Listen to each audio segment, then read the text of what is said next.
The Third Circle Theory, Purpose Through Observation by Pejam Ghadimi. My Summary and Thoughts by Matt Martin. This book promised to change one's outlook on life, one's thinking about what life is about, one's thinking about the progression of life. And I have to admit, I was pretty skeptical at first, but as I read the book, I did come up with some new insights and some greater understanding of life, and I hope to share some of that with everyone today. This book is about progression. It's about human progression, and the progression is outlined in a theory that is outlined by a visual of three circles. In this progression, a person begins to understand themselves more and more as they move through life and understand the systems of life that we are a part of. As we understand ourselves and the systems better, we're able to accomplish more and give more back and truly form a life of meaning, according to the author. The first circle is a stage of life that everyone is a part of. Everyone is born into it. It is the environment that we are all born into. And that environment is what shapes us initially. Whether it's an environment of privilege, which can lead to some entitlement, whether it's an environment of struggle, which leads to lack of hope, most people stay in the environment they are born into. It's hard to get much farther beyond that environment. In the first circle, most people are focused mainly on themselves. They are in a mode of trying to survive, trying to get past the struggle, dreaming of living better, dreaming of having more. They're in chase of money. They're in the chase of things. People in the first circle often are focused on their past experiences, and they use these past experiences to give themselves limitations of what they can do in the future. People in the first circle often feel like they are not in control of their lives, that the systems are in control of their lives. They can only do what's always been done. And life in the first circle can be good, can be enjoyable, but there are many limitations within it. How do you move through the first circle? First of all, you have to get beyond your environment. You have to realize that your environment should not limit you, that you can do more than what the environment that you were brought into. You have to truly learn how to believe in yourself. You have to challenge your beliefs. You have to realize that a belief is just some emotions and some thoughts that you convince yourself is true. You have to get beyond beliefs and into truth and be open to new beliefs. Most people are not open to new beliefs. They just believe what they have always believed or believe what their family has always believed.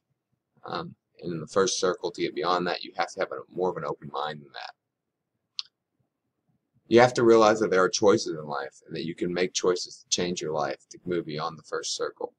You have to get beyond the fear of taking action. You cannot let fear stop you. You should almost use fear as a motivation to move beyond the first circle. If you're scared, it's probably something that you should do. It's stretching you, it's growing you. As you challenge your fears, people in the first circle will gain more and more confidence, and they will begin to believe that they can accomplish more and more. And with that confidence, they're starting to build momentum to move past the first circle and move into an even better life. Entourage in the first circle is, your friends, your family. It's just kind of whoever you're hanging out with. In the first circle, people don't really put much thought into that. But as you start to move beyond the first circle, you're going to want to have an entourage. You're going to want to have friends, mentors, people that are going to push you to be better. You want to be by people that are more successful, people that are happier, people that are more joyful, people that have moved farther in life so they can lift yourself up. Most people in the first circle, however, like to live and hang out with people that make them feel better about themselves, make them feel smart, make them feel comfortable. You have to move beyond your comfort zone with the people you surround yourself with. Limitation of time is a big first circle problem. Most people in the first circle say they simply do not have enough time to follow their goals and dreams, to accomplish everything they need to accomplish. However, as you start to move beyond the first circle, you start to realize that time can be leveraged. It can be leveraged using technology. It can be leveraged using efficiency. It can be leveraged using other people. and that time is, if used wisely, there is plenty of time to accomplish what you want. After conquering those things, a small percentage of people actually move on to the second circle. The second circle is a continuous progression of a human. It's a smaller percentage, but in the second circle, people have gained the experience of the first circle, and from that experience, they are starting to gain expertise. They're starting to understand the systems of how the world works and how to use them for success. They're starting to understand where they fit into the world and how they can use where they fit and their expertise for their benefit and perhaps for the benefit of others. The second circle is still self-centered. The world still revolves around the individual and what they can accomplish. People in the second circle often become highly skilled at something. They are considered an expert in their fields. Because of that, they are looked at as leaders. People follow them.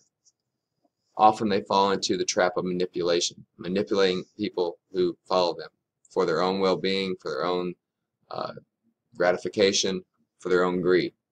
People in the second circle often chase money. That is the ultimate reward. And they chase on a number-ending chase for money. More and more and more and more money. Greed is definitely possible in the second circle. How do you move through the second circle? You have to change how you perceive yourself. In the second circle, people start to perceive themselves higher, but they need to start perceiving the entire system a little bit more. They have to change their perception, look beyond themselves. That is the movement past the second circle. People in the second circle start to understand education, the formal education system, but they start to understand self-education. And they move beyond just frivolous studying and believing everything they hear. They start to understand systems, they start to put concepts together, and from that understanding, they can achieve so much more. In the second circle, people can use this expertise, this knowledge of systems to gain lots and lots of money. However, to move beyond the second circle, you have to realize that money is just energy. It comes and goes. It can be created very easily. It can be shared very easily. So instead of hoarding money, people need to use it in a positive way, use it more in a selfless way to move beyond the second circle. Having habits are the center of everything. In the second circle, people learn habits that are very beneficial, very effective, allow them to get a lot done, allow them to have a lot of success. To move on to the third circle, they need to start getting in the habit of looking beyond themselves and seeing the world from the perspective of others, developing a habit of empathy, developing a habit of understanding. In the second circle, people are still usually highly emotional. They're dictated by the emotions they feel: fear, anger, sadness, happiness, joy. But as you move beyond the second circle, you realize that emotion is not all that important. It can be controlled. Emotional intelligence is one of the most important skills. How do we understand the emotions of others? How do we understand our own emotions, most importantly? And how do we manage them and dictate them? Feel them but still move beyond them. Don't let them control us. We control them. As you move beyond the second circle, you get a greater control of emotion. Moving beyond the second circle means going to a position of leadership, being able to lead others in a positive, selfless way. Often in the second circle, leaders are manipulating others for their own gain, giving for their own gain. But as you move beyond the second circle, you start to realize that leadership is an opportunity for change. It's an opportunity for positivity for the entire world. Very few people make it to the third circle. The third circle is based on tremendous experiences, experience of a lifetime. Allows you to gain the expertise, allows you to understand how systems work, and allows you to have empathy for others, to understand the global system, to understand more than beyond your local system. And people in the third circle value experience over anything else. They value different experiences. They value experiences that challenge them. People in the third circle have reached a level of success. They're able to live comfortably, financially. They're able to live the life that they want. They're able to influence the lives of others in a positive way. People in the third circle, the big difference between the second and third circle, probably the biggest, is they are much more selfless. They're so comfortable in themselves that they're able to see beyond the self-centered first and second circles, where the world revolves around the happiness and emotions of themselves, they're able to stand outside of that world and see beyond with empathy. They're able to understand the systems of the world around them and see beyond that. Because they can see so much more from a broader view, they have an opportunity to create real change in the world. The opportunity to create real positive, selfless change for others and for themselves. They can be the driver of that change. They can be the person making the world a better place. In the third circle, people are no longer along for the ride of life. They're not going with the flow. They're not being driven by the systems. They're not being driven by anything. They realize they are in control. They can do whatever they want with their life as long as they make the choice to do it and follow it up with consistent, smart action. In the third circle, as you move beyond the third circle, you start to realize that lifestyle is very important. Lifestyle allows you to push yourself by changing your lifestyle. Lifestyle allows you to experience more. The author, Mr. Gadimi, talks about his lifestyle, how he was comfortable in Washington, D.C., and considered one of the most successful people in town, living large, experiencing a lot of appreciation from others. And he moved down to Boca Raton, Florida to push himself. He went to Boca Raton and he became very small. He said, in Washington, D.C., I was a big fish in a small pond. But in Boca Raton, with all this old wealth and success, I was a very small fish. No one knew me. No one respected me. No one was impressed by the money he had received at this point and created at this point. No one was impressed by the success he had created at this point. He had to remake himself. He had to challenge himself. People within the third circle are not afraid to change their lives up dramatically. They push themselves further. They have tremendous vision because they can see from beyond themselves and develop empathy.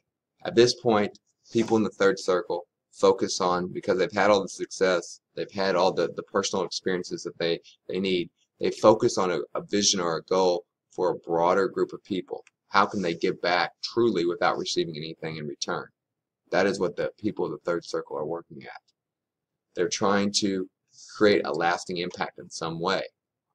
You see that with some of the leaders in our world today that may be considered possibly third circle leaders, like Bill Gates with the Gates Foundation. You see people trying to invent or create companies that will last long beyond where they are. People think entrepreneurship is all about making money, but it's actually not. It's about creating something with lasting change and committing to it and creating something for the good of society. Second circle entrepreneurs are interested in creating money. Third circle entrepreneurs are interested in creating change, positive change for others. It's a huge difference. Because of the lasting change that third circle people create, they create a legacy, a lasting legacy. A legacy of change that's behind them.